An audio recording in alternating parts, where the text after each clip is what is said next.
ಗಿಲ್ಲಿ ಮಾತಪ್ಬಿಟ್ಟ. ಗಿಲ್ಲಿನ ನಾನೇ ಬೆಳೆಸಿದ್ದು.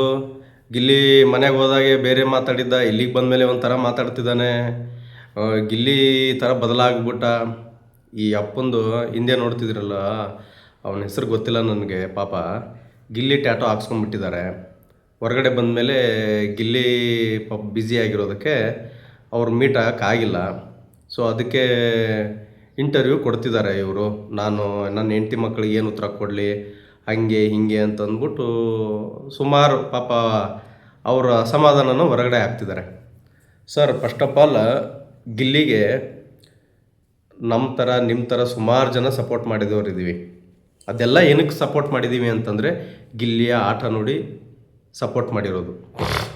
ನೀವು ಒಂದು ಕೈ ಮೇಲೆ ಹೋಗಿ ಅವ್ರ ಟ್ಯಾಟೋನ ಹಾಕಿಸ್ಕೊಂಡು ಅದರಿಂದ 4-5 ಜನಕ್ಕೆ ಇನ್ನೂ ಫೇಮಸ್ ಆಗಿ ಅದರಿಂದ ನೀವು ಬಿಗ್ ಬಾಸ್ ಕೂಡ ಹೋದ್ರಿ. ನೀವು ಗಿಲ್ಲಿ ಟ್ಯಾಟೋ ಹಾಕ್ಸ್ಕೊಂಡಿದ್ದಕ್ಕೆ ಅಲ್ವಾ ನೀವು ಬಿಗ್ ಬಾಸ್ಗೆ ಹೋಗಿದ್ದು. ಪಾಪ ಅವರು ಅಲ್ಲಿ ನಿಮ್ಮನ್ನು ಕರೆದು ಮಾತಾಡಿಸಿದ್ರು. ಆದರೆ ಹೊರಗಡೆ ಬಂದಮೇಲೆ ಏನೋ ಬ್ಯುಸಿ ಇರೋದಕ್ಕೋ ನಿಮ್ಮನ್ನು ಮೀಟ್ ಮಾಡೋಕ್ಕಾಗಿಲ್ಲ.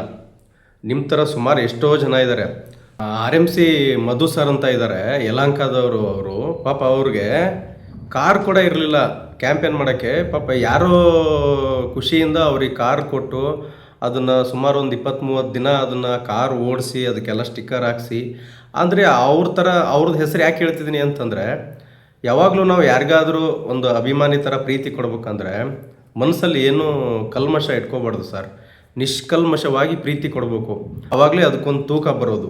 ನೀವು ಗಿಲ್ಲಿಯವರು ಟ್ಯಾಟೋ ಹಾಕಿಸ್ಕೊಂಡಿದ್ದೀರ, ನಿಮ್ಮನ್ನು ನೋಡಿ ಸುಮಾರು ಜನ ಟ್ಯಾಟೋ ಹಾಕಿಸ್ಕೊಂಡ್ರು. ಬಟ್ ನಿಮ್ಮ ಥರ ಅವ್ರು ಯಾರೂ ಮಾತಾಡ್ತಾ ಇಲ್ವಲ್ಲ. ಈಗ ನಮ್ಮ RMC ಮಧು ಸರ್ ನೋಡಿ, ಯಲಹಂಕದವರು, ಪಾಪ ಅವ್ರು ಎಷ್ಟು ಕ್ಯಾಂಪೇನ್ ಮಾಡಿದ್ದಾರೆ ಅಂತಂದರೆ ನಿಜವಾಗ್ಲೂ ಗಿಲ್ಲಿ ಆಚೆ ಬಂದ ತಕ್ಷಣ ಫಸ್ಟು ಹೋಗ್ಬೇಕಾಗಿದೆ RMC ಮಧು ಸರ್ ಹತ್ರ. ಪಾಪ ಅವರೇ ಹೇಳ್ಕೊತಾರೆ, ಎಲ್ಲ ಪ್ರೀತಿ ಒಟ್ಟಿಗೆ ಸಿಕ್ಕಿದೆಯಪ್ಪ, ನೀನು ಆರಾಮಾಗಿ ಬಿಡುವಿದ್ದಾಗೆ ಬಂದು ಮೀಟ್ ಆಗು ಅಂತ. ಅದು ತೋರಿಸೋ ಪ್ರೀತಿ ಅಂದರೆ. ಈಗ ನಾವು ಹಾಕಿದ್ದೀವಿ ಓಟು, ಎಲ್ಲರೂ ಪ್ರತಿಯೊಬ್ಬರು ಯಾರು ಹಾಕಿಲ್ಲ ಹೇಳಿ, ಗಿಲ್ಲಿಯವ್ರಿಗೆ ಅಷ್ಟು ಸಪೋರ್ಟ್ ಮಾಡಿದ್ದಕ್ಕೆ ಅಲ್ವಾ ಅವ್ರು ಗೆದ್ದಿರೋದು. ನಿಮ್ಮ ಥರ ನೀವು ಒಂದು ಕೈ ಮೇಲೆ ಹೋಗಿ ಅವ್ರು ಟ್ಯಾಟೋ ಹಾಕಿಸ್ಕೊಂಡಿದ್ದೀರ. ಗಿಲ್ಲಿಯವರು ಟ್ಯಾಟೋ ಹಾಕ್ಸ್ಕೊಂಡಿದ್ದಕ್ಕೆ ಸರ್ ಇವತ್ತು ನೀವು ಅಲ್ಲಿ ಆ ಚಾನಲಲ್ಲಿ ಕೂತು ಮಾತಾಡ್ತಿದ್ದೀರಾ ಅಂತಂದರೆ ಅದಕ್ಕೆ ಕಾರಣನೇ ಗಿಲ್ಲಿಯವರು ಟ್ಯಾಟೋ ಹಾಕಿಸ್ಕೊಂಡಿದ್ದಕ್ಕೆ. ಟ್ಯಾಟೋ ಹಾಕಿಸ್ಕೊಳ್ಳೋಕ್ಕಿಂತ ಮುಂಚೆ ಯೋಚನೆ ಮಾಡಬೇಕಿತ್ತು ಸರ್ ನೀವು. ನಾನು ಯಾರಿಗೋಸ್ಕರ ಹಾಕೋತಾ ಇದ್ದೀನಿ, ಯಾತಕ್ಕೆ ಹಾಕಿಸ್ಕೋತಾ ಇದ್ದೀನಿ, ಮುಂದೆ ಏನಾದರೂ ಸಮಸ್ಯೆ ಬರುತ್ತಾ ಅಂತ. ಅದು ನೀವು ಅಭಿಮಾನ ತೋರಿಸೋ ರೀತಿ ಅಂತಂದರೆ.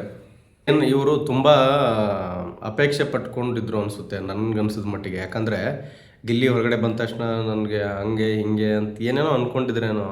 ಸೊ ಅದು ಯಾವುದೂ ಆಗಿಲ್ಲ. ಸೊ ಹೀಗಾಗಿ ಅವರು ಫ್ರಸ್ಟ್ರೇಷನಲ್ಲಿ ಈ ಥರ ಎಲ್ಲ ಮಾತಾಡ್ತಾ ಇದ್ದಾರೆ. ಸರ್, ನಾನು ಅನ್ನೋದು ಅದಕ್ಕೆ ಹೇಳೋದು, ಅಭಿಮಾನ ಇರಬೇಕು, ಅಂಧಾಭಿಮಾನ ಇರಬಾರ್ದು ಅನ್ನೋದು. ಸೊ ನಿಮ್ಮಿಂದ 4 ಜನಕ್ಕೆ ಅರ್ಥ ಆಗಬೇಕು. ನಾಳೆ ದಿನ ಯಾರಾದರೂ ಟ್ಯಾಟೋ ಹಾಕಿಸ್ಕೊಳ್ಳೋರಿದ್ದರೆ ದಯವಿಟ್ಟು ಯೋಚನೆ ಮಾಡಿ, ಟ್ಯಾಟೋ ಹಾಕಿಸ್ಕೋಬೇಡಿ.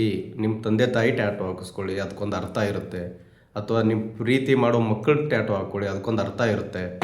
ಇಲ್ಲ ನಿಮ್ಮ ಮನೆ ದೇವ್ರ ಟ್ಯಾಟೋ ಹಾಕಿಸ್ಕೊಳ್ಳಿ, ಅಥವಾ ನಿಮ್ಮ ನಂಬೋ ದೇವ್ರ ಟ್ಯಾಟೋ ಹಾಕಿಸ್ಕೊಳ್ಳಿ. ಇವರೆಲ್ಲ ನಮ್ಮನ್ನು ಎಂಟರ್ಟೈನ್ಮೆಂಟ್ ಮಾಡೋರು, ಅಥವಾ ನಟರಾಗಲಿ ಸೆಲೆಬ್ರಿಟೀಸ್ ಆಗಲಿ, ಇವರೆಲ್ಲ ನಮ್ಮನ್ನು ಎಂಟರ್ಟೈನ್ಮೆಂಟ್ ಮಾಡೋರು. ಸೊ ಅವ್ರು ಟ್ಯಾಟೋ ಹಾಕಿಸ್ಕೊಂಡ್ರೆ ಅದಕ್ಕೆ ಏನು ಅರ್ಥ ಇರುತ್ತೆ ನನಗಂತೂ ಗೊತ್ತಿಲ್ಲ.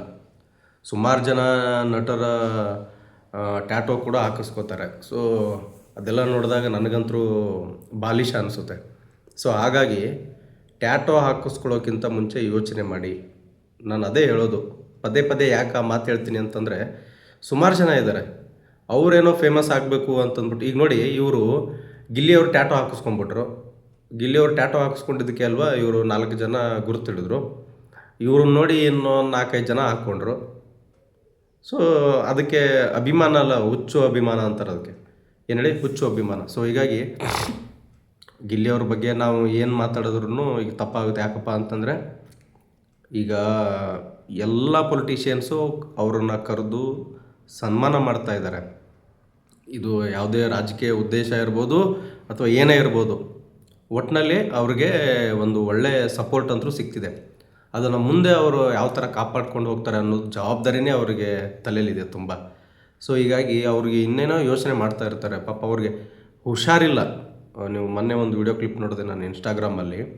ಹುಷಾರಿಲ್ಲ, ಆದರೂ ಪಾಪ ಬಂದವ್ರನ್ನ ಮಾತಾಡಿಸಿ ಕಳಿಸ್ತಿದ್ದಾರೆ. ಸೊ ಹೀಗಾಗಿ ಸ್ವಲ್ಪ ವೇಟ್ ಮಾಡ್ಬೇಕು ನಾವು. ಅವ್ರು ಯಾವ ಸ್ಥಿತಿಯಲ್ಲಿರ್ತಾರೋ ಏನೋ ನಮ್ಗೆ ಅರ್ಥ ಆಗಿರಲ್ಲ. ಫೋನ್ ಕಾಲ್ಗಳು 1-2 ಬರುತ್ತಾ ಹೇಳಿ. ಎಷ್ಟು ಬ್ಯುಸಿ ಇದ್ದಾರೆ ಅವರು. ಸೊ ಹೀಗಾಗಿ ತುಂಬ ಕಷ್ಟಪಟ್ಟು ಈ ಮೇಲ್ಮಟ್ಟಕ್ಕೆ ಬಂದಿದ್ದಾರೆ ಅವರು. ಬಿಗ್ ಬಾಸು ಬಂದ ಮೇಲೆ ಅವರ ಫ್ಯಾನ್ ಫಾಲೋವಿಂಗ್ ದುಪ್ಪಟ್ಟಾಗಿದೆ. ಮುಂಚೆ ಸುಮಾರು ರಿಯಾಲಿಟಿ ಶೋಸ್ ಮಾಡಿದ್ರು ಕೂಡ ಅವ್ರಿಗೆ ಆ ಪ್ರೀತಿ ಏನಿತ್ತಲ್ಲ ಅಷ್ಟಾಗಿ ಸಿಕ್ಕಿರಲಿಲ್ಲ. ಅದು ಬಿಗ್ ಬಾಸ್ ವೇದಿಕೆಗೆ ಬಂದಾಗ ಜಾಸ್ತಿ ಸಿಕ್ಬಿಟ್ಟಿದೆ. ಹೊರಗಡೆ ಬಂದ ಮೇಲೆ ಹತ್ತತ್ರ 47 ಕೋಟಿ ಅಂತಂದರೆ ನೀವು ಯೋಚನೆ ಮಾಡಿ, ಯಾವ ಬಿಗ್ ಬಾಸ್ ಕಂಟೆಸ್ಟೆಂಟ್ಗೂ ಈ ಥರ ವೆಲ್ಕಮ್ ಸಿಕ್ಕಿಲ್ಲ. ಗೆದ್ದಿರೋರಾಗಲಿ ಸೋತಿರೋರಾಗಲಿ ಜನ ಕೆಲ ಸಮಯ ಅಷ್ಟೇ ನೆನ್ಪಿಟ್ಕೊಳ್ಳೋದು. ಇಡೀ ರಾಜ್ಯಾದ್ಯಂತ ಅವರ ಸೆಲೆಬ್ರೇಷನ್ ಮಾಡಿದ್ದಾರೆ. ಸೊ ಹೀಗಾಗಿ ನೀವು ಅಭಿಮಾನ ತೋರಿಸ್ಕೊಳ್ಳೋಕ್ಕಿಂತ ಮುಂಚೆ ಯೋಚನೆ ಮಾಡಬೇಕು, ನಾನು ಯಾವುದಕ್ಕಾಗಿ ಅಭಿಮಾನ ತೋರಿಸ್ತಾ ಇದ್ದೀನಿ ಅಂಥೇಳಿ.